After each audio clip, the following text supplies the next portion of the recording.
Oh, David. Denise? No, I'm not Hi. Denise. Who am I I'm talking Field. to? Well, who the hell do you think I am?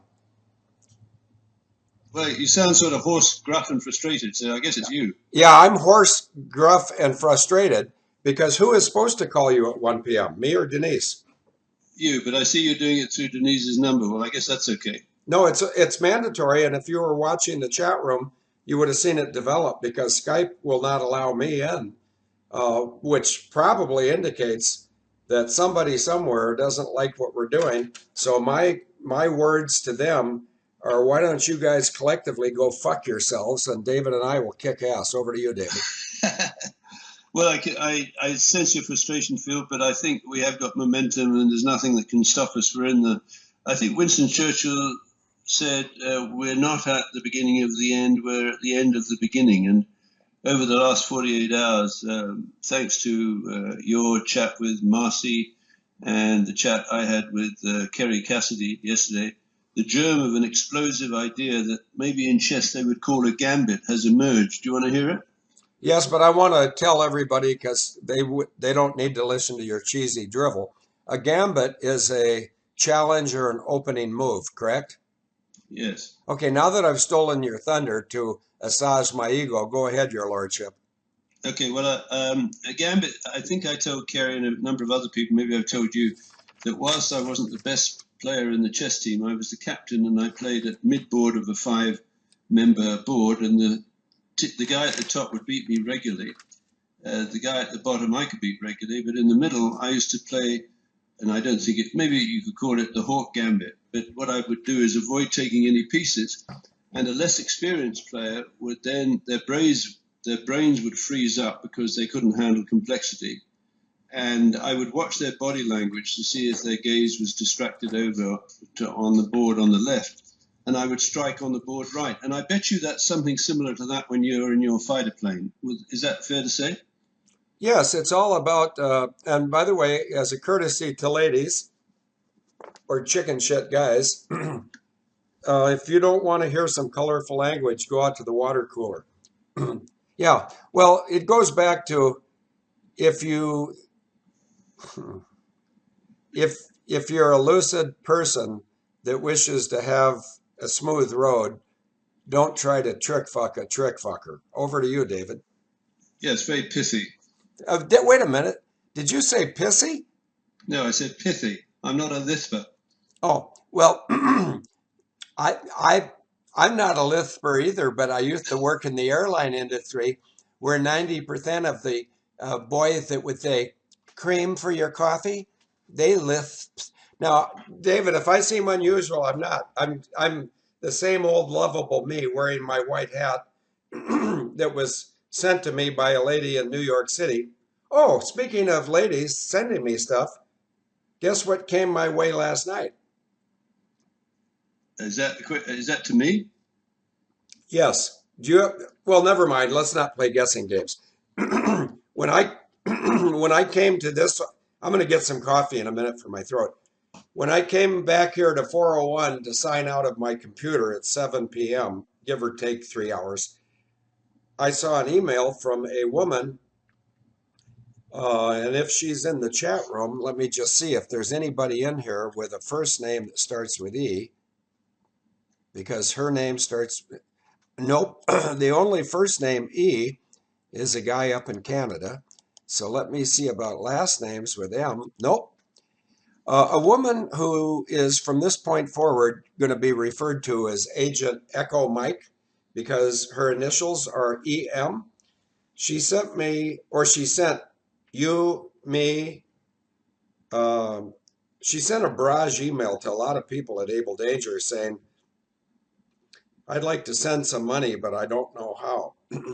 And so I turned it over to Agent Marcy, M-A-R-C-Y, hoping that Marcy would talk to her because ladies maybe are better off talking to ladies because when you're talking to males that you've never met, it could be a prescription for something that the lady is not intending. So I tried to palm it off to Agent Marcy, M-A-R-C-Y, But I left here and I went to my house. It was probably 15 to 18 minutes later. I get to my house and I whip out my black thing, my cell phone for those with inquiring minds, and I got 3 emails from this lady. And without identifying her, she said, "Okay, I understand how to send the money." Then she said, "I sent the money." And then she said, "Did you get the money?" And that accounting will be, somebody just put up Wilbur Ross. Thank you very much, JJ Jono in Jersey. David, do you know that we have now removed several, if not 3, of those people close to President Trump? No. Okay, well, today I want somebody in the Able Danger chat room. I don't go to the other one because there's too many troublemakers in the Discord chat room, and I don't have time to waste. In fact, I don't know how much time I have, but I know I want to spend the vast majority of my days left with Denise, only because she's so kind to me. Yeah, we've removed. I call him Rexon Tillerless because Rex Tillerson was at Exxon and he got removed. And I think I know why he got removed, but I'm not sure, so I'll keep it to myself. Then today it's announced that the guy that I said needed to be removed from Trump's inner circle because he is a medical doctor who would have the motive, opportunity, and weapon to kill Trump. David, do you have any idea who I'm talking about? No clue. Okay, I think his name is, somebody correct me, I think he's either Ronnie or Rodney Jackson or Johnson. And I don't know because, see, I don't memorize names of people that I hold in contempt, like Wilbur Ross, he's number 1 on the hit list. We got number 2. Number 2 was Rexon Tillerless. And when I say Tillerless, if you are in a ship and you cannot steer it, now, get ready to think, David. Get ready to think and listen. I'm going to give you a question, and you know the answer, but I don't think you'll remember it. That's just an opinion that you have the power to prove wrong. But Rexon Tillerless, I call him Rexon because he used to be at Exxon, and he didn't steer the ship of Exxon very well. And he was even less proficient as the navigator of the U.S. State Department. Now we have a brand new person in charge of the State Department today, and I don't think you know that either. I'm not being disrespectful, David. I know how busy you are, and I know how busy I am, and I know it's 2 hours earlier where you are. So I've been up and paying attention to Able Danger information that comes in 24 hours a day to me, and I think to you also. The man who last week was in charge of the CIA, and he went over to Nepal, Nepal, to get a pedophile from Canada. His name is Mike Pompeo. He went to West Point 1986, which means the square root of who gives a rat's ass. But it is true that he went to West Point, and unlike a lot of West Point MFs, if anybody wants to know what MF is, let's start with mother and then fill in the blanks. West Point has produced some of the biggest traitors of which I'm aware, including from the class of 1947, that dipshit that thought he was in charge when George H.W. Bush shot Ronald Reagan effectively. I forgot his name. He's the guy that was up at the pig farm. Alex Haig, thanks for reminding me, David. And the other classes of the West Point that are filled with dipshit traitors include 1972, that guy's name is Cody, C-O-D-Y. 1973, that guy's name is Abizad, A-B-I-Z-A-I-D. 1974, we have a daily double, Martin Dempsey. Braveheart just put up a picture of Mike Pompeo, I believe. Thank you, Braveheart. In the class of 74 at West Point, the traitors and murderers, my choice of words. And if somebody takes exception to my freedom of speech, first of all, go fuck yourself. Second of all, I, Field McConnell, U.S. Marine Corps 0116513, are indicating that I truly believe, who's that dipshit? I don't know who this guy is, but somebody, Karen S. just put up, oh, never mind, I see who it is. In the class of 74, we got probably the two biggest traders I know of from West Point. And you'll recognize one name, David. You'll recognize the name of Petraeus. He's a traitor, period. No discussion. The guy that's even worse, only because he's less clever about being dishonest, is Martin Dempsey. Martin Dempsey, he participated in 3 treasons that I know of, and I don't know much because I don't give a rat's ass. He was involved in Samson, Alabama, when regular Army troops went in to put down a civil disturbance in Samson, Alabama, which for you guys with the military and girls and well, first of all, not girls. If I call Denise a girl, she likes it. If I call my daughters girls, they like it. Most mature women that are attractive, if I refer to them as girls, they like it.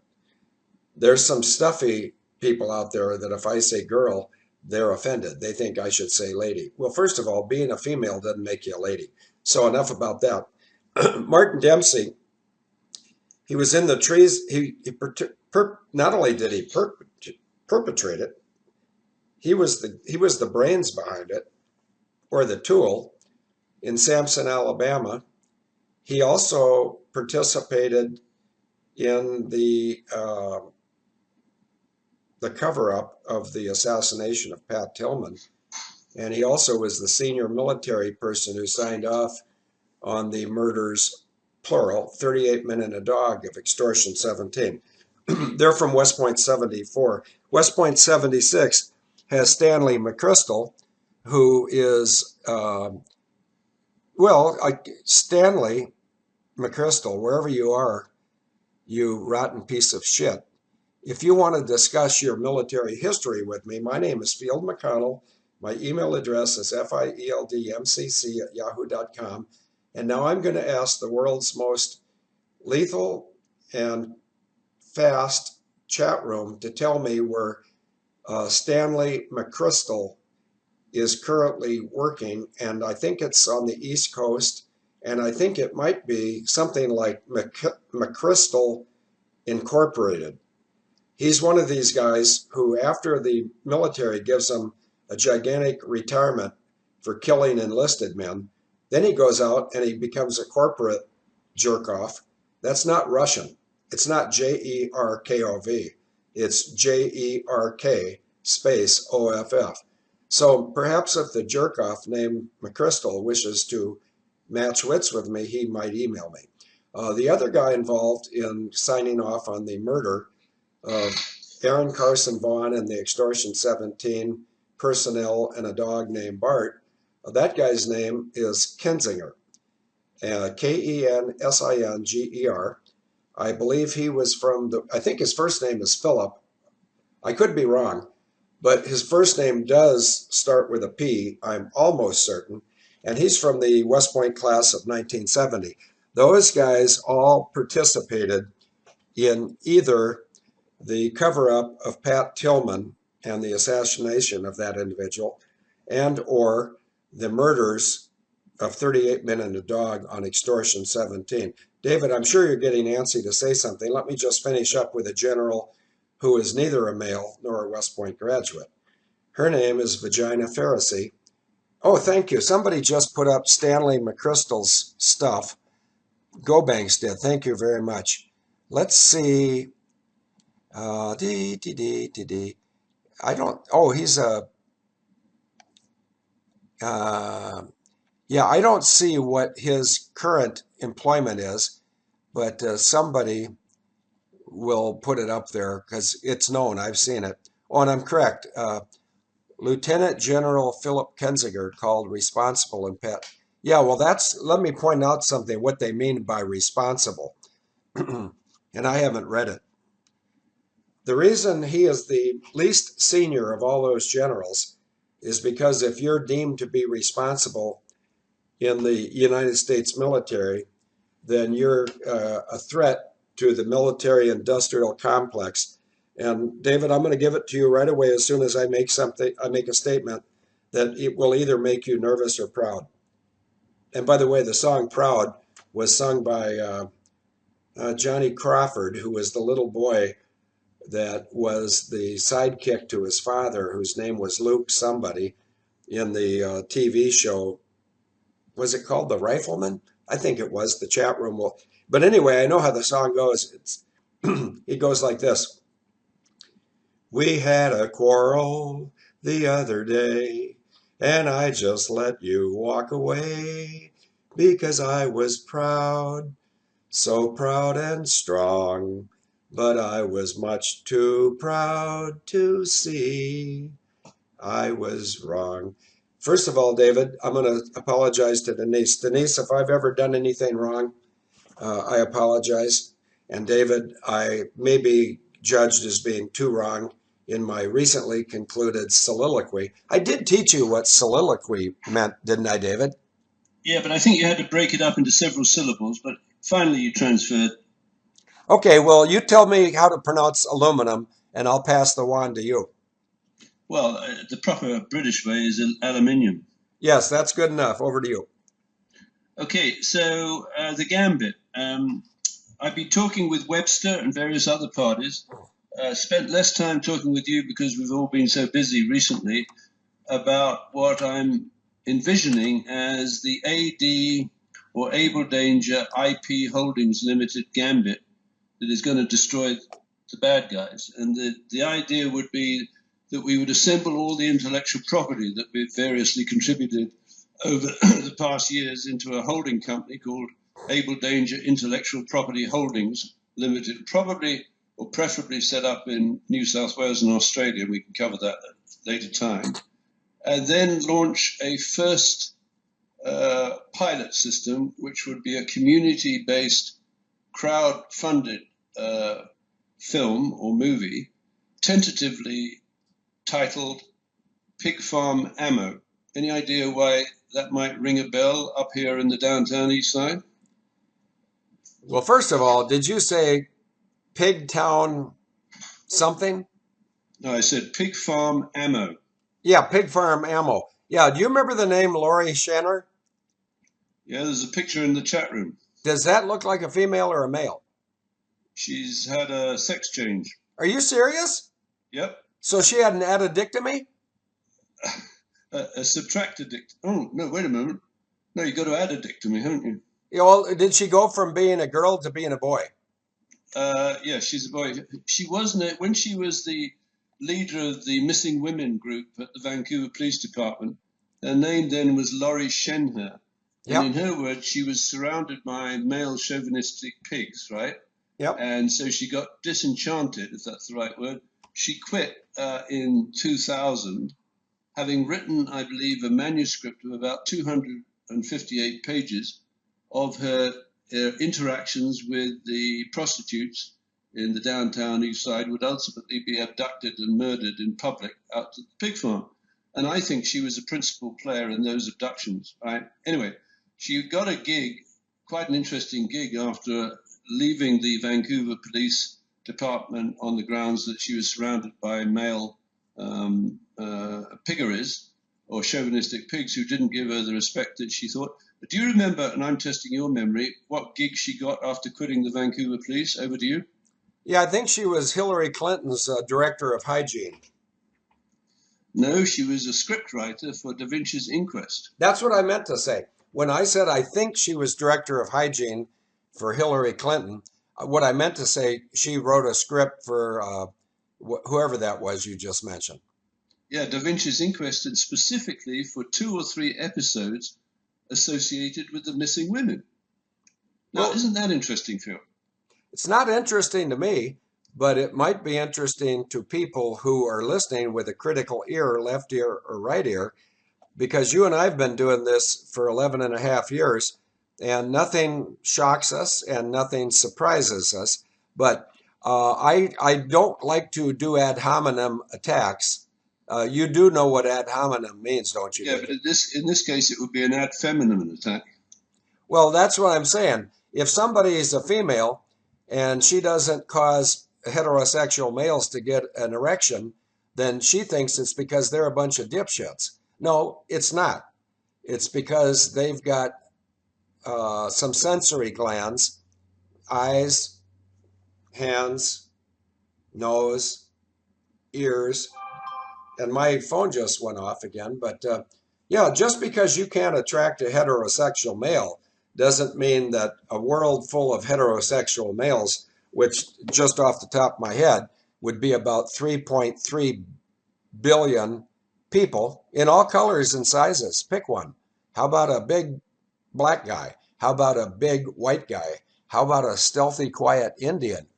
How about a Chinese laundry person who can take your dirty laundry? Which reminds me, David, you didn't look at the radio show ad, did you?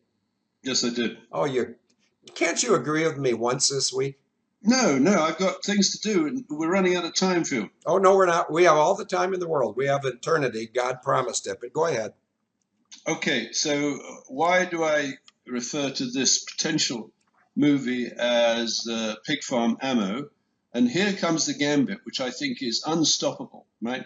Simultaneously, as the local production company is producing the film Pig Farm Ammo, using local people, recovering drug addicts, the people in the downtown east side whose ox was gored because maybe between 60 to 100 predominantly First Nations women were taken out to the pig farm and murdered in front of an audience of about 2,000 people. That is to say, there's an awful lot of people who've been exceedingly wronged by that serial killing that was done by organized crime. Simultaneously, the production company, under the guidance of a franchise manager that would reside in that area, would launch a class action suit for millions, if not billions of dollars in the event of wrongful deaths associated with those women. So this I think is the gambit to end all gambits, Phil, because simultaneously with funding the production movie, which could make millions in a sort of, how shall I put it, a James Bond series on steroids, where the academic bespectacled genius who's the forensic guy, gets a lead role instead of being relegated to this mineral water with a lime slice that you put him in all your books. Over to you. Yeah, I put those into the books for you because I don't want you to get your mind. I'm getting so many. Let me read this. This obviously, and this is from somebody you know in Canada, David, and it's somebody that has been to 2 Plum City plunges, and I do believe there will be a Plum City plunge in July of this year, but I'll get to that later. If somebody in the chat room reminds me, I'm tired. Okay, this email just came in a minute ago. The only apology made by the British government for their genocidal policy in Ireland was by Tony Blair in 1997. It was lame and no compensation was offered. I don't think any apology was extended to the descendants of the Scottish Highlanders, like me, who were prohibited from cultural practices, parentheses, including wearing their clan tartans, unparentheses, and driven out of Scotland. Many of those Scots and Irish traveled across the ocean and settled in New England and Nova Scotia, like my ancestors, meaning hers. If anybody knows who Atomic Betty or Agent Sherlock is, she's the author of this letter. I'm not done, I'm almost done. From Halifax, they took a ship to either Boston or Cape Breton Island, where things were not much better. A potato famine began there in 1845.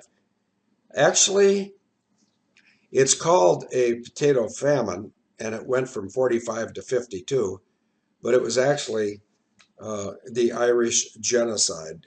A Presbyterian minister, Norman MacLeod, MC, capital Leod, took a group of Scots and was forced to leave for New Zealand when the famine arrived in Camp Britain. There's a link. On a happier note, kudos to you for your generous contribution to Dean's. Well, that's interesting. I guess I must have put that in the radio show ad. But what she's referring to here, Dean's, which is the restaurant right down the street, it now is thinking it will open. It's being completely rebuilt. Most people will not recognize it. It's being completely rebuilt, and they hope to open on Father's Day of 2018. Would somebody tell me in the chat room when Father's Day 2018 is? It should be in June, which is 2 months from now. Having spent quality time in your fair Plum City, I've seen how much you contribute to the community and how much value that translates to for the people. I think any hamlet, village, town, or city would be lucky to have you. Hopefully, though, it will be Texas that has that answer. Yours truly, Agent Sherlock. So, David, this kind of crap goes on all day long. I get 85 to 90% favorable communications, and I've got some of the junior varsity dipshits trying to dissuade me or take me sideways. There are people who have tried to divide us, David, and they have failed. And notice, being a gentleman, I won't mention the name Karen Hudish, Hudes, but she's not alone. There's other people who have, or perhaps are currently, trying to split us, and it won't fucking work. Over to you.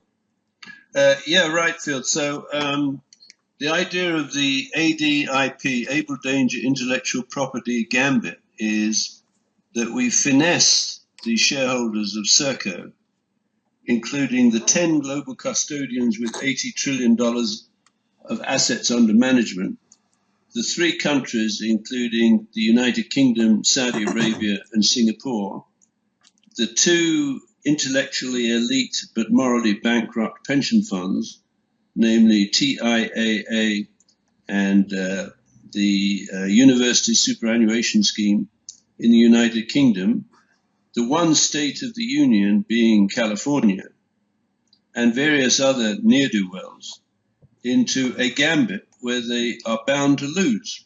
And let me explain how they're going to lose in the case of the pig farm ammo. It is very evident now that Serco has become a third-party logistics supplier of special weapons, including, in particular, the biological bullet, right, that was developed as a refinement of the original Dumdum bullet that was the subject of the Hague Convention in 1899. And this biologic bullet, it's really very interesting, Phil, because you can load it up with toxins. And I don't know if I taught you all these words, but things like paralytics and hallucinogens and anticoagulants, etc., and you can attempt, or rather they can attempt, to tune it to selectively identify the people who are fit subjects for a bit of ethnic cleansing, which could, of course, include white people, or black people, or First Nations people in the downtown East Side. And here is something I think that, well, I hope it will appall you, Field, and the listeners. Did you know that when you're testing the bullet impact on human flesh, a very good animal to stand in for the human is a pig? Yes. And therefore, the Picton Pig Farm, I believe, was selected by the Soames brothers to test and develop these biologic bullets. So they started with the pigs. And a lot of people don't know that David Picton had a workshop right by the barn where the women were killed in public, and he had a cache of illegal guns. And the bodies, or body bits, for example, they found body bits inside a fridge at the pig farm, including a skull split down the middle with ankle bones or feet inside them.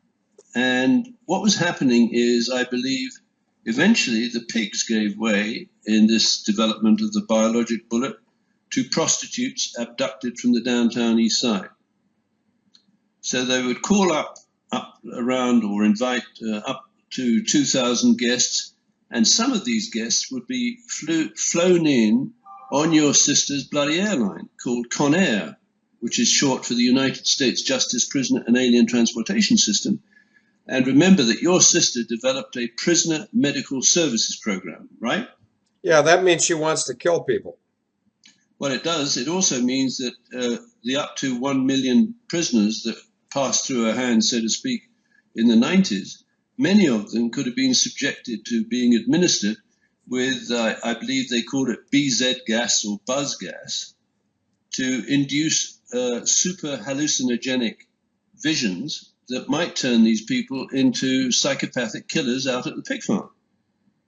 Okay. So I'm pretty sure that your sister was flying people up who could serve as MC. You've been in the music or around the music business a long time. What does an MC mean to you, Phil?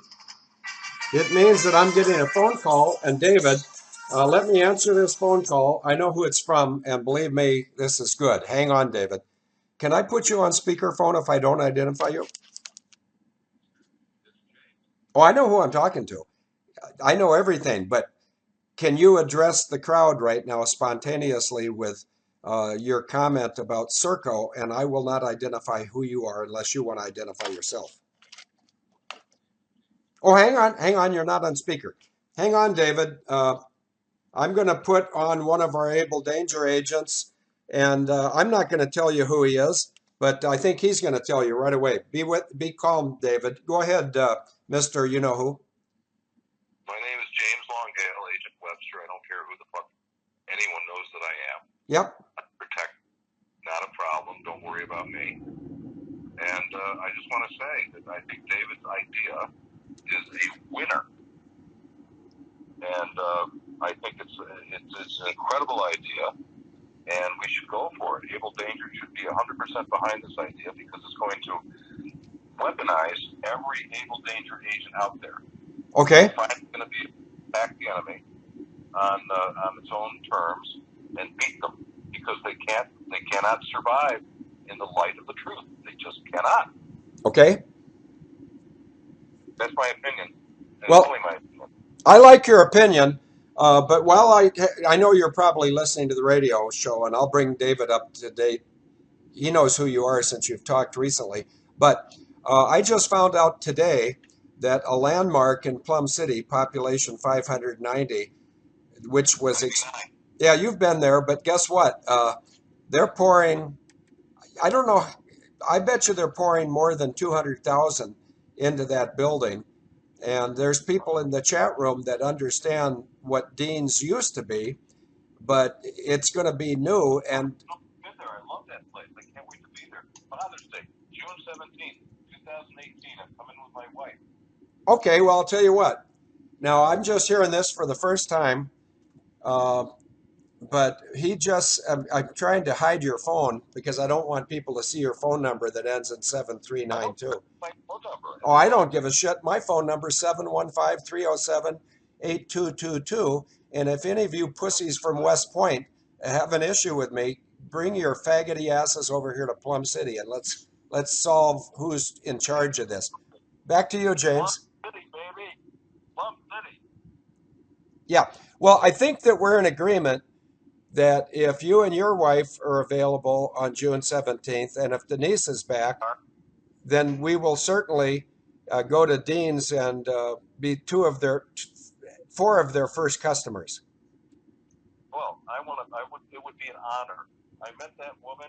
She survived throat cancer or some kind of cancer. She's a warrior. Yeah, and her husband is too. And it's my pleasure to walk by their business twice a day on my way to lunch when I go to lunch or breakfast at Molly's. And so what everybody in the chat room right now is witnessing, I'm going to go to the top of the chat room, 3M, excuse me, 3M, Agent Bugs, and Agent JR. At the bottom, we have Terry, Thunder, and Vanishing Point. James Longhale and his wife, whose name I will not mention, and you named her. oh, I know I named her, Tel Aviv Lady. Yeah, T-A-L. In fact, for the chat room people, Vanishing Point, let me throw you one. Vanishing Point, would you look up Bloodhound Webster, Tel Aviv Lady, Atlanta, and Field McConnell? Yeah, there's a reason why I do what I do, and I wish I had time to explain it to everybody on their level, but I don't. There's not that many hours in the year. But anyway, we have a tentative date for you and the Tel Aviv lady, myself and Agent Dice. And what I'm going to do is I'm going to say that I'm 100% confident that with no money from me or Dice or you or your wife, I'm 100% confident I've already received, and some of you people listening might think I'm talking about you, but nobody except for me and Agent Marcy understands. Marcy helps me account for what comes in. And so she knows every penny that comes to me because I don't want anybody to think I'm asking for money, more money, or I don't appreciate anything sent. But there's a lot of people. I'm going to read everybody's name now, so everybody's included. 3M, Agent Bugs, Agent JR, Agent Lyra, Agent Joan d'Arc, Al W, Arizona Sunset, who is Agent Bean, Barefoot Calvary, who is married to a lady who, when I get to her, I'll identify her. Bent Wretch, Bob Hutchins, who lives in Camberley. No, that's not. Yeah, that's right, Camberley, UK. Bob Broquet, Braveheart. Braveheart is very, very useful lately in putting up images and stuff. Clear Skies 54, David Hawkins. My wife, Denise McConnell. For those of you who love me, you can thank her. I wouldn't be alive without her. For those of you who hate me, well, you can go fuck yourselves, you West Pointers. Dixie Gypsy, Amerly, Don Juan, Donna Allen, Doug McNichol, Eager Beaver, Gail, Go Banks, Green Eyes with 3 E's. And Green Eyes, I know that you ordered 3 books. Not only will Denise and I make those the first 3 we send out, but we will put Green Eyes with 3 E's in it. Denise should be back here, I think, in 2 to 4 weeks. We may delay her coming home. I'm assuming she's going to get the visa, and I assume that with good reason. But I think she'll be back after we collectively, Denise and I, go to Langolan for Operation Sandy Wreath. Hanging Chad, Jackie Stamp, Jack Max, yourself, James Longhale, James Ken in Denver, Jeffrey Davis in Montana, JJ Jono in Jersey, Joe 90, no idea who that is, somebody new, welcome aboard. Karen S., who likes to pick music. Kate, no idea who Kate is, but I have a daughter, Katie, that just had her first baby, and everybody's seen the picture. Kimberly Faye Thompson, CHC. Well, there's a woman with nerve. Lady Agent K6, Live P. By the way, Live P, Denise and I want to talk to you about something. Let's leave it at that. Oh, but while I have your attention, Live P, one of the things we want to thank you about is officiating at our wedding last May 20th at AV8. Thank you very much, Joyce. Love for Life 1, Lynn Cool, Mad Dog, Mark Ott, Mensamax, Merbailey, Molly Cool. Molly Cool, I answered your question in the chat room about Lori Shaner. No to the Mark. Now, that's the woman that's married to Barefoot Calvary. I'm almost done. Hang in there, James. Autopilot, Patty Windsor, Rod, Ryan Wilson, Spitfire, Straight Shot, Susan Fusikas, Telstar, who I've spent many hours with Telstar in Texas. Thank you, Telstar, for your friendship. Terry, Thunder, and Vanishing Point. So, James, any last minute comments while I have you live, and then I'll hang up on you and turn it over to David. Yes, I would like to make the following comment, if you don't mind. Please do. I find you and David to be the 2 most authentic, genuine human beings I have ever met. And I'm 68 years old, well, soon to be 68. And I would die tomorrow with that on my lips. Thank you, guys. I love you. Okay, well, thank you. That's the kindest thing you could say. And I'm going to look it up. It's you know that you and I don't agree on everything, right? Well, that's absolutely true. But if I agreed with you on everything, I'd be a kiss ass. And you wouldn't be authentic and genuine. Yeah. Yeah, no, I know what I know. I know what I don't know. And I know who to ask when I need to know. Well, I hope to see you on the 17th of June, 2018, for a victory party on Father's Day. Okay, well, do you want me to bring the presidential limousine or an undercover car? Or are you going to rent a car? I think you should bring the hearse for GHWB. Well, if he would just be courteous enough to kick the bucket, before then, we'll bring him, but we'll leave the windows down because I'm not going to air condition in his Nazi ass. I'll bet he kicks the bucket on or before 17. I'll put that in the radio show ad with nobody's name other than mine as soon as we get off the live radio, okay? Love you, Field. Bye-bye. Yeah, goodbye. Thanks, Webster. Talk to you later. So, David, did you hear all that? Yes, I did. Very touching. I'd like to thank Webster for his kind words. Well, that's very humbling. So, I'm fairly moved, and I'll turn it over to you, and I'll go back to the chat room. But I just can't imagine a kinder expression of faith than what he just gave us. What I'd like to do now is I'd like to ask somebody to look up, and I never ask anybody to do something I wouldn't do myself. I'm going to do it. In fact, I'll do it right in front of you. Let me grab my Bible. David, I'm going to ask somebody to find what the words are in John 10:18, but it also could be John 18:10 because I don't have as good a memory as people think. So on the count of three, all the girls take a look at John 18:10 and all the boys take a look at John 10:18. One of those two underscores what it is that James Long Hale just said about you and I. So I hope you're as humble as I am. David, over to you. Yeah, okay, Field. So one of the moves that I love best in chess is what's known as a pin. And this is apropos of the Pig Farm Ammo movie that I think that we can be very confident will be, or the production will start in a few weeks. So here from Wikipedia is a definition of a pin. In chess, a pin is a situation brought on by an attacking piece in which a defending piece cannot move without exposing a more valuable defending piece on its other side to capture by the attacking piece. To pin refers to the action of the attacking piece, inducing the pin, and the defending piece so restricted is described as pinned. So here is the pin associated with the Abel Danger intellectual property gambit for a Pig Farm Ammo movie. Obviously, with between 60 and 100 prostitutes slaughtered in public out at the pig farm, there's a lot of witnesses to their wrongful death. And remember, a wrongful death begs the question as to murder with intent. So when Willie Picton was put before the courts, the jury didn't find enough premeditation and pre-planning to convict him of murder one. So he was convicted of second-degree murder and given a double life consecutive sentence, which is totally inappropriate for second-degree murder. The objective is the organized crime group, notice I don't say terrorist group, behind those series of killings, which is probably up there in the annals of serial killings of all time anywhere, decided they wanted to put him away in prison for a long time so he would never reveal what he knew. But what he knew was that he was just the body collection and the body disposal guy.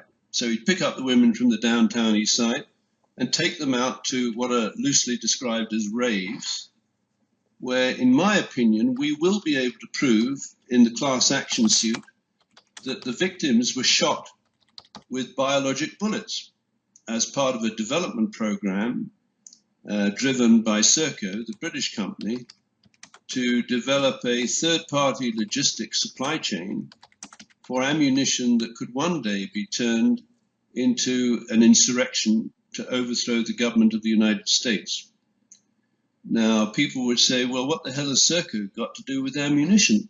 To which I would reply, well, Serco actually runs the United States Defense Ammunition Center and has done for a number of years, and is responsible for supplying 1.4 billion rounds of hollow point ammunition, which I could describe as dum-dum ammunition, which is now squirreled away in caches, C-A-C-H-E-S, around the United States in plain view, in caches whose locations have been selected allegedly by your sister Christine Marcy. And I'll come to that in a minute. Now, where is the pin?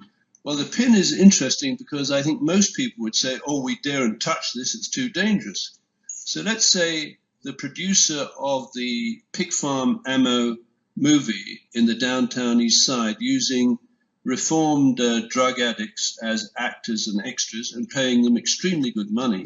That is to say, my intention is that we bootstrap that community, which is the poorest postal district in Canada, and teach them how to solve crimes of the scale that was globally induced with the pig farm murders from 1996 to 2002 under the umbrella of a federally registered society called Piggy Palace Good Time Society, one of whose directors, I believe, or at least off-book directors, was General Alexander Haig. And what they were doing out at the pig farm is, having transitioned from firing bullets into pigs to see the reaction, they started firing bullets into prostitutes. And they took bets on how quickly these women would die. Now, you can load these bullets, biologic bullets, with curare, with paralytics, with hallucinogens, or Novichok derivatives, so they can either die a quick, relatively painless death, or an agonizing long one. So the depravity of the people in the audience, of up to 2,000 people, flown in by your sister on Con Air, even if they weren't depraved when they went into what they thought was a federally registered charity, by the time they came out, they'd lost their immortal soul. And they were the subject to a series of blackmail events where they had to keep their mouths shut as the United States was taken through the warm-up period to the attempted overthrow of the government on 9/11. So the pin, of course, is if they, the people responsible for this, start threatening the production company and the actors, they expose the money behind Serco. Now, James, or Webster, as is, I think the AD name is, has told me, and I don't think this needs to be reserved for Jewish lawyers, if you're talking about a defendant with $80 trillion of assets under management, there's a lot of lawyers, presumably whether Jewish or otherwise, would be very happy to pick up a contingency case on behalf of the community and take these scumbags to the cleaners. Now, within or behind Serco, of course, there are a number of organizations as shareholders, including, for example, TIAA, the Teachers Insurance Annuity Association, that will be providing, I assume, retirement benefits for ex-faculty, such as Bill and Hillary Clinton and Michelle and Barack Obama. What about James Fetzer? Yes, absolutely. Now, remember very quickly, James Fetzer kicked me off Scholars for 911 Truth when I posed the perfectly reasonable question, in my opinion, that he was hiding the transaction between his pension fund, and I'm assuming he's a member of TIAA, and the Blackstone Private Equity Group, when the TIAA sold the mortgage on building number 7 to the Blackstone Private Equity Group, and he, on the Scholars for 911 Truth, was not declaring a potential conflict of interest, because I imagine the TIAA, if it had retained an insured interest in that building, would have helped to double its money, because Blackstone, about 6 weeks before those buildings were knocked down, or that building was knocked down, doubled the insurance contract on the mortgage. So instead of collecting $450 million, which was the value of the mortgage, they collected $900 million. And if you remember, with a little bit of prompting from me, we wrote a letter to one Peter G. Peterson. Do you remember that, Phil? Yeah, I remember it distinctly because I have a memory that's my memory is like did you ask me a question, David? And if so, what was the question? Yes. Forgotten. No, I got a memory like a steel, still the one. That was a song by Orleans. Still the one. Anyway, yes, but we must have a bad Skype connection, because it sounded like you said that you told me about Peter G. Peterson, and that's not exactly how I wish to have it portrayed in our upcoming million-seller, trillion-earning movie. I would like to say that I was the one who told you that Peter G. Peterson was the son of a Greek sandwich maker in Omaha, and he changed his name, and somebody in the chat room is going to tell us that. Oh, thank you. So Agent J said, a steel trap. So yeah, I got a mind like a steel. I got a mind like a trap, steel trap. Thank you, Agent J, whoever you are. Yes, I told you about Peter G. Peterson, but he's really a Greek bastard from Omaha, which would make you wonder how closely he was aligned with another bastard from Omaha, whose name is Warren Buttface. Oh, excuse me, Freudian slip, Warren Buffett. And that pervert was at the underground nuclear bomb-proof shelter of what was the Strategic Air Command headquarters up until the guy in the wheelchair and the dipshit from Arkansas who was a Rockefeller fathered son of a round-heeled woman. You know, I'm a heterosexual, David. Have we ever discussed that? Yes, we have, Phil. Well, there was a time where I thought it would be nice to meet a round-heeled woman, but I don't think in those terms anymore, and I haven't thought in those terms for a long time. But what I can say is that if you and Webster come up with a plan for a movie, I think it would do one of two things. It would either fail miserably or it become a bestseller. So it's a crapshoot, but I'm willing to have faith in the project. Well, that's wonderful, Field. And just to explain the functioning of the pin, let's say the Serco shareholders, whose global custodians represent $80 trillion of assets under management, decide that a movie made in the downtown east side, the poorest postcode in Canada, represents a threat to them, and they start moving about against the production company or the extras or the actors, which I believe should be not exclusively recruited, but preferentially recruited from reforming drug addicts and some of the dispossessed and impoverished people in the downtown east side. If they move against them, they expose themselves to the targeting in the movie as responsible for the wrongful deaths of those people. So they're pinned. If they ignore the movie, they're in danger of being taken to the cleaners in a class action suit. If they attack vigorously in the class action suit, we can take them apart in the movie. So it's not a perfect pin, but it's damn near a perfect pin. Now, when we're talking about Peter G. Peterson, can I just put this image in the chat room and see if it connects for you with a very famous and unsolved murder? Yes, and I want to, while you do that, I want to remind my wife Denise, to whom I owe my life currently and the remainder of my life eternally, because we will not be separated by death. And if you want to read about it, it's in Romans 8, 38 and 39. You might as well just start at 8:32, which is more than conquerors. And somewhere in there it might say, death, where is your sting? Because some people are afraid of dying. I am not one of those people. I know that this is a rehearsal, and if I play my part well, and I wish it was another verb other than playing a part, but it is playing a part.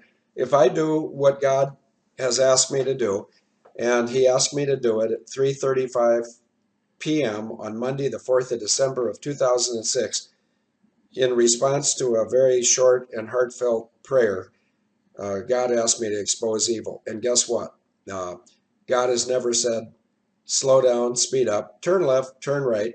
God has never said, Field, I wish you wouldn't talk about pastel IOCs, because see, what I am, whatever I am before you today, I am what God created. And does that mean he's pleased with every part of me? Absolutely not.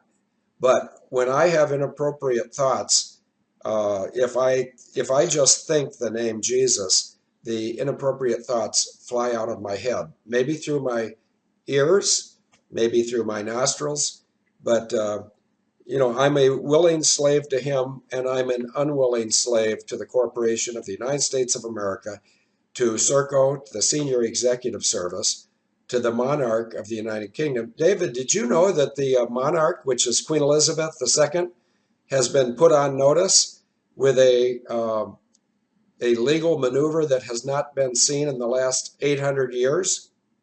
Yeah, I've seen it. It's not going to work.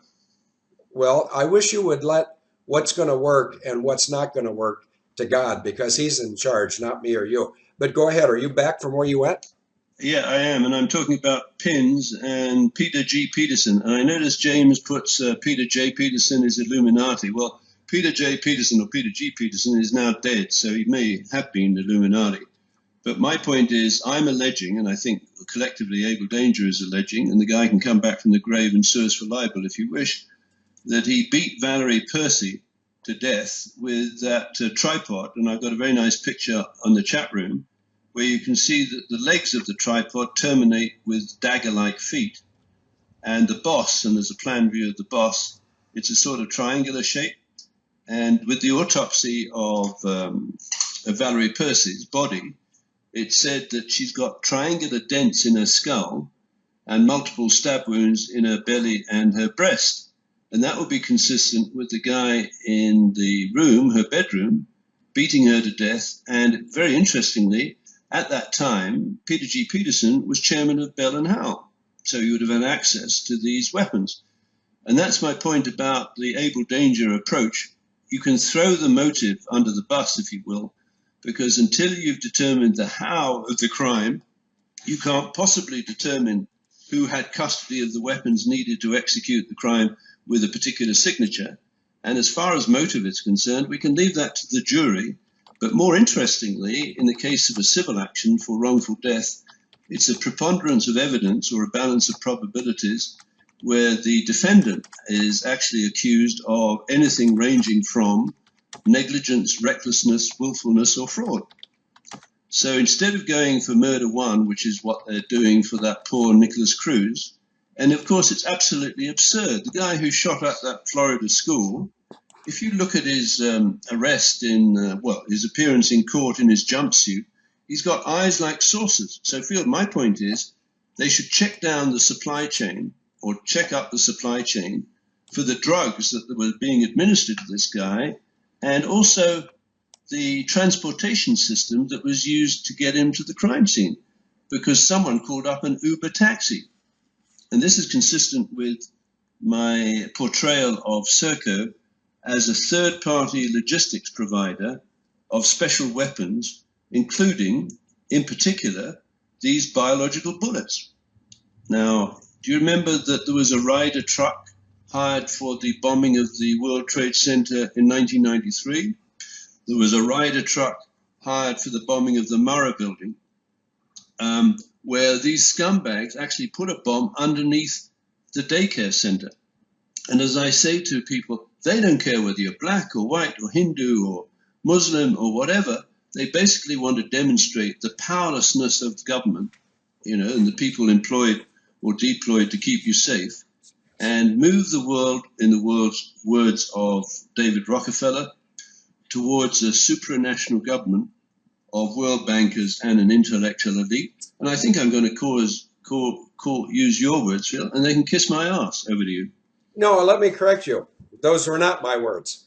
Oh. If I were to suggest what they could do with their lips, and when I say lips, I mean these two, not the other four, but they could kiss my motherfucking ass. And you know what, David, every time we speak, we're causing them to be closer and closer to payback time. So I like to challenge you, because I know you don't listen and you don't think. All you do is speak. So while you're not thinking and while you're not listening, if you could name one name of one person that would send the strongest signal if she was locked up or sent to Gitmo, and knowing that she's a she who likes other she's, which means she's a raging hybristophiliac lesbian. David, I did teach you what hybristophiliac means, didn't I?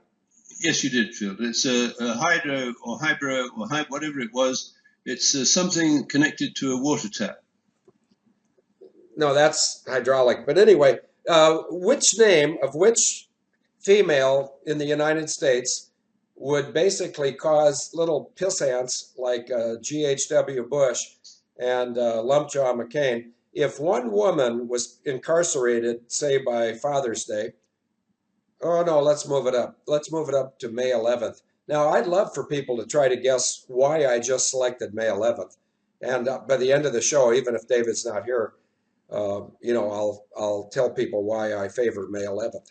But, well, first of all, it's quicker. These people need to be dealt with ASAP. David, the female in America that's a hybristophiliac lesbian who got Mendenhall by Soames, can you remember what her name is? Yes, I can, but I'm going to ask you a question. Did she have three bosses at the Office of Economic Opportunity that would play a key role in standing down on 911, namely Donald Rumsfeld? No, wait a minute. Donald Rumsfeld, Dick Cheney, and Frank Carlucci. You got to throw me a bone once in a while. People just think I'm dirty. I was going to leave the last name and let you jump in, and I basically sucked you in, and that's called a gambit. Well, do you know what the off button means? Yeah, but we haven't finished yet. Come on, Phil, move on. No, I'm wearing my white hat. You do the smart shit. Okay, so this is the fascinating thing about this concept, because we can cookie cutter it, Phil. We can take any major crime like the Valerie Percy killing or the JFK. Now, what I would argue instinctively is that people living in that local community and their children, if it took place 10 or 20 or 30 years ago, would have passed down the story of what really happened in that house in Chicago with Valerie Percy, or what really happened at Dealey Plaza. That is to say, the truth resides indissolubly, if that's the right word, within the community where the crime happened. So all we have to do with this cookie cutter or pin approach is identify someone who's capable, who is capable of making a production, a local production with local people as extras and paying them properly, to come up with a vision of what that movie looked like that is in accord with the principles of Abel Danger, which is the forensic economics and the love and commitment to find the truth. And if that individual can be put together with a lawyer similarly rooted in the community, to put the class action suit together for wrongful death, which can be attributed to negligence, recklessness, willfulness, or fraud. That is to say, we don't have to prove mens rea of intent to kill. We can just use negligence, right? So I would argue, for example, on 911, the people who organized that war game and brought Serco in to provide third-party logistics for the special weapons were negligent because those weapons ended up by killing people. You don't have to prove murder one. Now, sitting behind Serco are the really, really, really deep pockets, including 10 global custodians with $80 trillion of assets under management, and the United Kingdom government and the Saudi Arabian government and the Singapore government, and those two left-wing, hard Marxist pension funds. And I'm not saying you take them completely to the cleaners, but you put the fear of God into those creatures, you extract a significant amount of money, and you distribute it and inject it in the communities that can be bootstrapped, and the smallest, or let's say the poorest postal district in Canada could be upgraded, not necessarily to the wealthiest, but where the people there are pulled out of their mire of depression. I can go down, and I think I'm discussing with Webster the possibility of a visit. You can go down the downtown east side. There are people shooting up in hallways. There are people crippled with drugs. There are people dying of fentanyl. It's an absolute fucking disgrace. Over to you. Well, David, first of all, I'm shocked because if I heard you correctly, you said it's an absolute fucking disgrace. Correct. Where did you learn to talk like a fucking sailor, you fucking scientist? On the oil field. And I think, let me give you a phrase when I was in Australia that I really liked. I was going down the road to Gundagai, me FJ Holden Ute, and the roo stuck its head out of a bush, and I pulled out my old 3.0 and shot the shitter out of it. I don't know what you just said, but I'll go to my death defending your right to say it. Denise has sent me an email about Skype, and they need something from me, so I have to bow out for 19 seconds while I go check something to send to Denise, because Denise is a lovely person who has my attention. By the way, I was just going to ask you a question, David. I put it in the chat room. How do you spell Mull of Kintyre? The Mull of Kintyre. I think it's Kyntire or something like that. Okay, somebody over in England will tell me, but Mull of Kintyre is one of the first murders involving remote inputs to flying vehicles. In 1994, a bunch of UK intel people were flying back from Belfast, Northern Ireland, and these are the people that had caused the insurrection or whatever the hostilities in Northern Ireland. And so they were on their way back to the UK, and the UK needed to kill them so they couldn't be a witness. Now, you mentioned earlier somebody needed to be killed so he couldn't be a witness. And let me just tell you somebody else that is right now at this moment in a situation or a predicament. I did tell you how to spell predicament, didn't I, David? Yes, I think you started with the pre and then you went to Dick and then you said amen. Yes, it's Dick, D-I-C-T, not the thing that my sister avoids. Yes, the predicament that George H.W. Bush has right now is I don't know if his wife died in April of 18 or April of 17. And the reason I don't know that is because I don't think it can be proven. But maybe it can. And if it's proven, that's fine. But there's a reason why Donald Trump, when he sent his condolences and his regrets that he wasn't going to come to some candy-ass meeting of 4 traitor presidents to say goodbye to some bloviating human, in his tweet or in his email or in his handwritten text, he got the date of her death off by 1 year, which may be that, he's a 12-dimensional chess player, which isn't quite as aggressive as a master of trick fuckery, but he may have been sending a signal not only with his not being at the funeral because there's no body in the casket, at least I don't think the casket was open, but what about the fact that the Secret Service had custody of the unopened casket until it was in the ground and buried? So is there any chance that GHWB is being protected by the CIA to make sure he doesn't squeal and try to come clean before God on his deathbed? Now, I've never been on a deathbed. I was holding my father when he was on his deathbed, holding my father's hand. I was holding it the moment he died, and I smiled because his battles all had been won at that point, and he was no longer sick. He was no longer confused. He was no longer incontinent, and he was no longer missing his wife of 61 years. And that brings me around. I asked early in the show if somebody or anybody could suggest a scripture for me, and I'm going to wait until after David's gone. But after David's gone, I will say a spontaneous prayer on a scripture that I don't know, because the people that might put up a scriptural reference, Denise will see all of them, and she will use whatever judgment or litmus test she wishes. For everybody who suggests a scripture for me to pray on, Denise will send it to me, and I will not change from whatever somebody wants me to pray on, even if I'm not familiar with it. Sometimes if people have the nerve to stand and deliver, God will put the words in their mouth, and I'll demonstrate how that works. David, over to you. Yes, Field. So while you mentioned about the Mull of Kintyre and the crash of the helicopter, I think it was a Boeing CH-47, is that correct? It could have been. There's Chinooks. There is a Navy Marine Corps model called a 46, CH-46, and there's an Army model called a CH-47, like Extortion 17 was.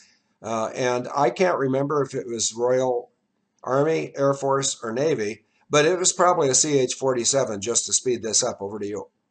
Yeah, and so, of course, what we're doing now is when we look at the signature of the crime scene, what we have to do in Able Danger is start identifying the possible use outside the objectives of the patent assignee, the patent inventor, or the patentee, they're possibly used by the Crown and its equivalent in the United States for illegal purposes, including the murder of high-value targets, such as the investigators into the events in Northern Ireland, where children were being abducted from boys' homes, and they were being sodomized and abused by both Protestants and Catholics, who were then subsequently blackmailed.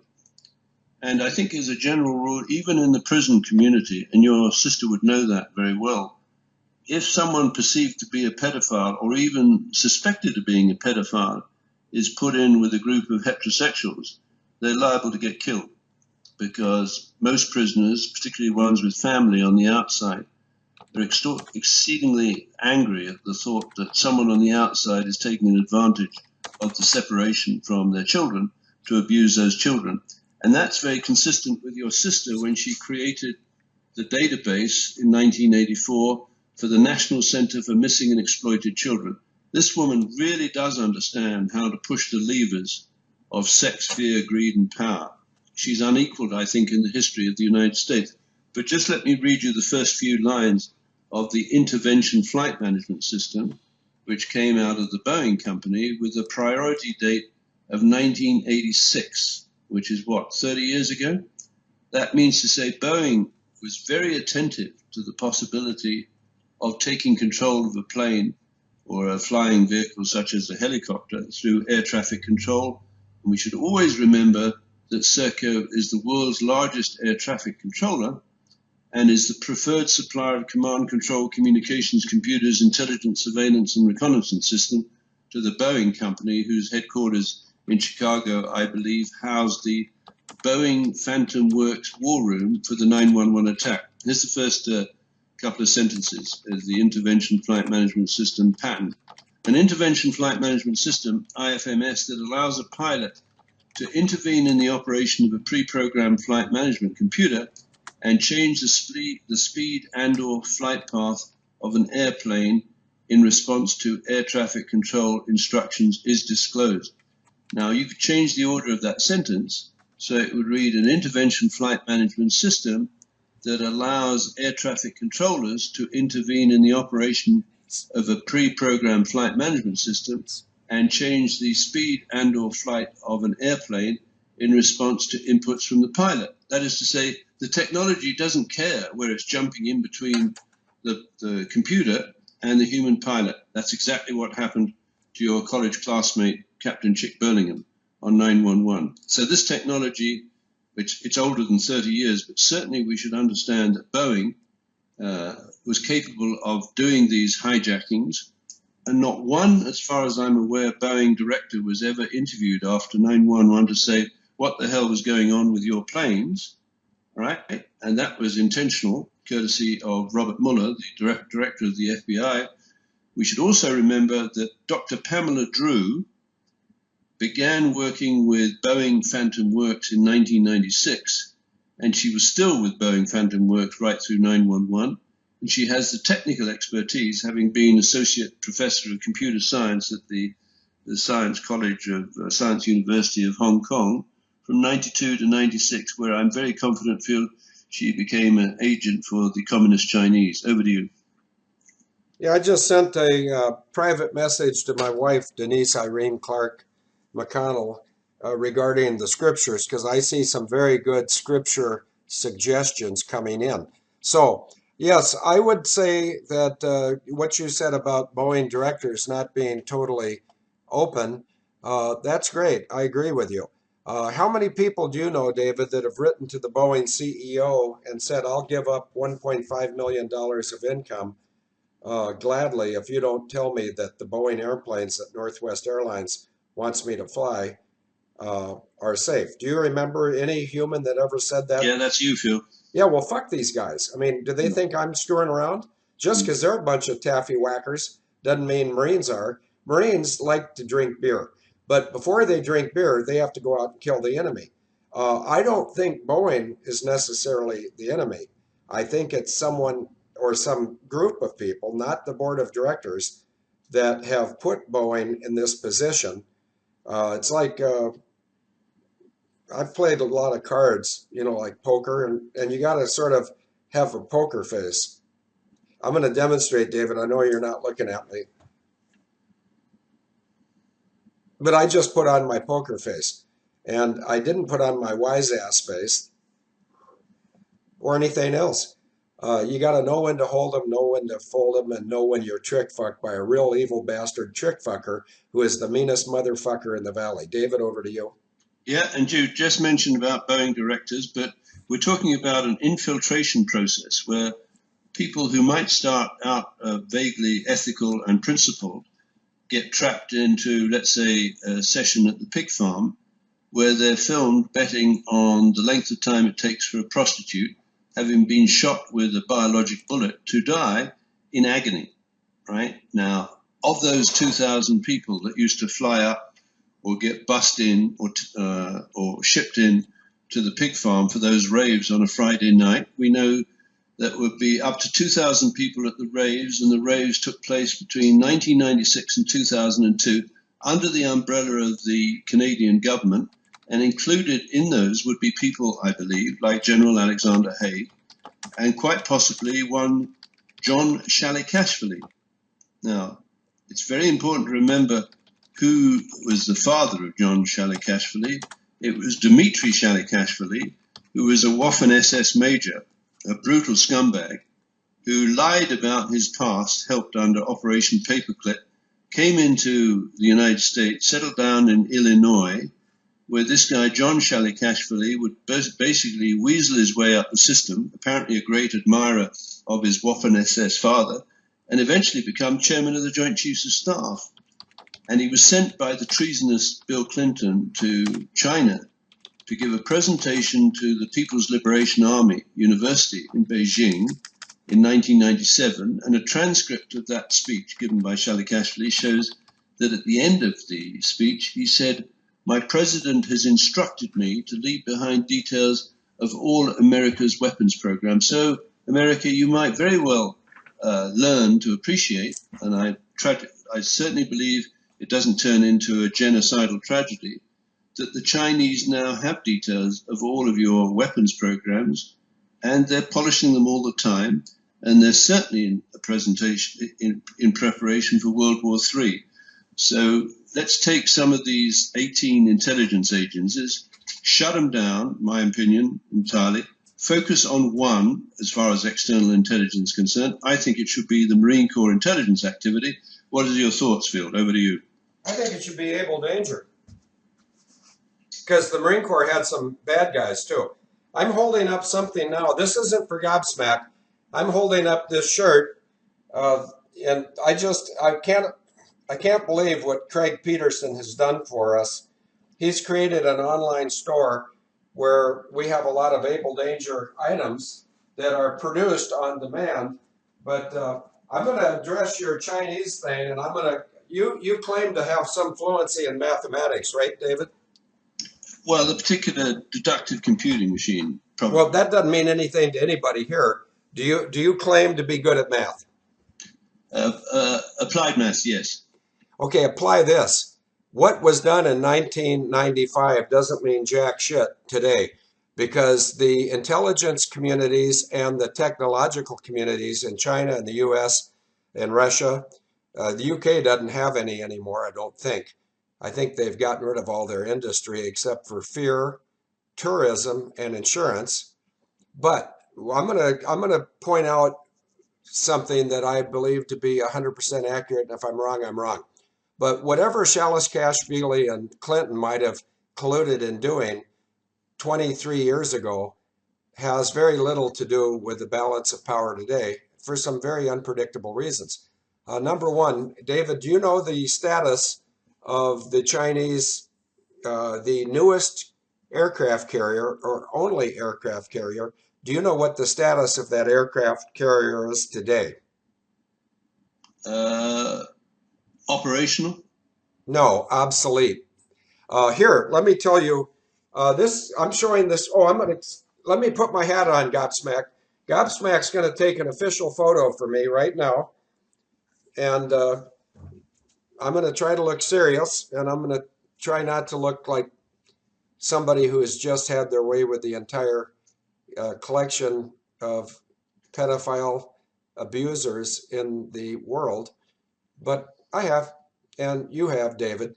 But what we need to do is decide, you decide for yourself, I'll decide for myself, if we want to trust science, trust math, or trust God.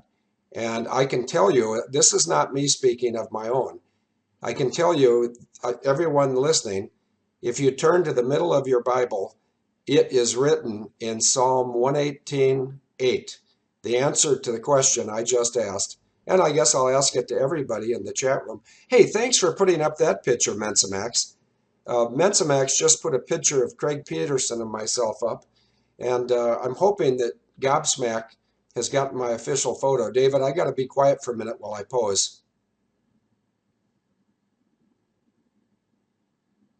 Yes, the Chinese military, their newest aircraft carrier is obsolete. That's in the news today. Do I believe the news? No, I make the news. David, over to you. Yeah, and unfortunately for the United States, the asymmetric warfare being practiced by the British doesn't require aircraft carriers. For example, Britain's new aircraft carrier could be taken out with one weapon. And just going back to the Churchill's Toyshop days, the British invented the limpet mine, and I believe British frogmen were able to blow up about 18 Japanese warships prior to Pearl Harbor, but they wanted to leave enough to mount the Pearl Harbor attack, so they certainly succeeded in that. And the British allowed Lord Arthur Sempill to transfer all of the Royal Navy's weapons technologies associated, for example, with the world's first aircraft carrier, HMS Argus, to the Japanese. The Japanese rearmament was funded by NM Rothschild and HSBC, and unfortunately for the United States and for the United Kingdom, NM Rothschild is the investment banker for Donald Trump and the Queen and Serco. So we're back full circle to this cartel of corrupt bankers and an intellectual elite behind the 9/11 attacks. So we've got to understand, and that I think is vitally important, the teachings of Sun Tzu, who wrote about the art of war. And he said the first principle of war is deception. And thank heaven, Field, is you and I, whether we intend to or not, we are masters of strategic and tactical deception.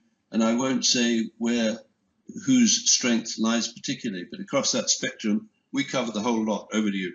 Well, that's so easily done for us because they're a bunch of collective dipshits serving Satan. Correct. David, academic question. Do you have any idea where dipshits serving Satan end up eternally? In dipshit land. No, there is no dipshit land, but you can Google that. I just put up a picture of a shirt, and that's because somebody somewhere in the chat room asked where they could buy these shirts. And this is not my project. In fact, I didn't know about it until it was well underway. But does anybody out there have the website? And I think it starts with the word threadless. I think it's probably threadless.com/AbelDanger. But if anybody has it, please post it. If nobody has it, I will post it after David is gone so I don't waste his time Googling. But somebody, everybody likes to piss and moan. I don't. I like to kill things and then have a beer. For instance, when I used to be in the Air National Guard, which I'm not going back 30 years for any reason other than to say sometimes some things never change, my leadership at the Guard loved me or hated me. If they had a project to complete quickly, they loved me.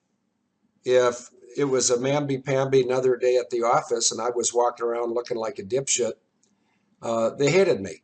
But see, the sad part for them was I was the same person. I was consistent, and I did the same thing day in and day out. If they called my number, I would aggressively, and I'm not a fast runner, and I can prove it, and I've proven it many times here in the chat room, but when the horn went off, the scramble horn, if there were 15 F4s lined up to get airborne as quick as possible, I more often than not was number one. Not because I could run fast, but in fact, David, I doubt if you can remember this. I'm not sure you've ever heard it. When it came to scrambling in F4, I did something different than every other F4 pilot in my unit. And I'll give you a hint. It had to do with starting the engines. Do you have any idea what that was, David? Started full throttle. No, you can't do that. The fuel control, I mean, you could. It wouldn't make any difference because it'll start normally, and then as it achieves idle RPM, it'll continue beyond idle to full throttle. No. When I'd run, what happened was they used to, when we have exercises, they would assign all of us airplanes. And I'm going to make up a hypothetical number, and people can Google it and see if there is such an airplane, if you're a good Googler. If anybody were to Google F4D plus 66, Green Eyes just put up the place, I think, where you can order. Yeah, okay, Agent J said, gentlemen, start your engine. Boy, is she close. Picture this, David. Picture a brick building. There's, let's say, 30 grown men in flight suits sitting around anxiously awaiting the scramble horn going off. And suddenly the scramble horn goes off, and 30 guys are going to bust their ass getting out to their airplanes because they all had professional pride and want to be the first guy in the air. One guy in Fargo used to do something different since he couldn't run fast. He thought fast. And that guy, when he came out of the building, regardless of where he was in the race to the aircraft, what that guy would do is, I'm doing that, David, you can't see me, but I'm doing a signal that an enlisted man standing by the aircraft would be looking for his pilot. It's sort of like Jesus when he's looking for his sheep. The sheep know the master's voice, and with all due respect to armed forces enlisted people, which are my number 2 advocacy group right behind innocent global children, when I come doing my rendition of running fast, which looks a lot like a pumpkin rolling down a hill, but what I would do is, since not everybody is out in front of me, I mean, I wasn't, later in life I was less slow than when I was younger, but I would do this, and the signal I'm given is a turn 2, and what turn 2 means is to apply starting air to the right engine. And the crew chief, no matter who it was, they all had confidence in me, and I had immeasurable confidence in them. But as I was approaching the aircraft from maybe 150 to 200 yards off, I would give a signal to the crew chief to add the air to number 2. And then whether I was dressed to fly or not, I'd pile into the seat. And as soon as I got in the seat, the number 2 engine would be at the appropriate RPM to start it, and I'd turn the master on. I'd take the throttle around, the throttles in the left hand, and the engine would start. So even though I might be the 3rd, 4th, or 10th guy to get to the airplane, I was the first guy out of the chocks because I had confidence in the enlisted men, and they had confidence in me. And you know what? If you want a Bible lesson out of that, I have 1,000,000% trust in God. And he has sufficient trust in me that he allowed me to wake up this morning. David, over to you. Well, you know, this is amazing because there are more similarities in our lives than I care to think about. When I was at boarding school, there'd be a class that would have bath night, right? But I can't remember, maybe there were 20 young boys who needed a bath, but there were only 3 or 4 baths. And so you wanted to be first, right? Yep. And I developed a technique, a little like yours, of getting into the bath first, because as I ran across the quadrangle towards the bathhouses, I'd be undressing as I went. Okay. So you would see this rather cerebral youth, taking his tie and shirts off. And I don't say I was half naked by the time I got to the bath, but I could hop into the bath and get the relatively clean water. Now, all of this is clouded by memory. Maybe they were each run, so each lad had a clean bath water, but that's not how it resides in my memory. But what you just described is not dissimilar to what I like to be first. I like to win. In certain ways, I've lost in life, but where it really matters, I've never lost, Field. So we have a hell of a combination, and it's now 12:57. So I think we covered a lot of ground. Are you ready to quit?